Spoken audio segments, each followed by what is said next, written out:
السلام علیکم ورحمۃ اللہ وبرکاتہ۔ محترم ناظرین، آپ تمام کا ایک بار پھر فانوس اسٹوڈیو پر استقبال ہے۔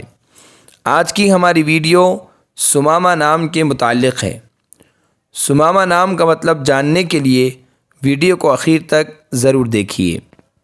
نام ثمامہ، جنس لڑکا، زبان عربی، مطلب ایک قسم کی گھاس، مشہور صحابی رسول کا نام۔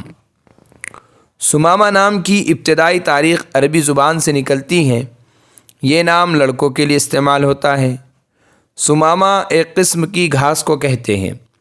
یہ مشہور صحابی کا نام ہے۔ صحابہ کے ناموں میں مطلب نہیں دیکھا جاتا، نسبت زیادہ اہم ہوتی ہے۔ یہ نام رکھ سکتے ہیں۔ اگر آپ کو ہماری ویڈیو پسند آئی ہو تو لائک کیجئے، شیئر کیجئے، کمنٹس میں بتائیے کہ آپ کو اگلی ویڈیو کس نام پر چاہیے، اور چینل کو سبسکرائب کرنا نہ بھولیں۔ جزاکم اللہ خیر و احسن الجزاء۔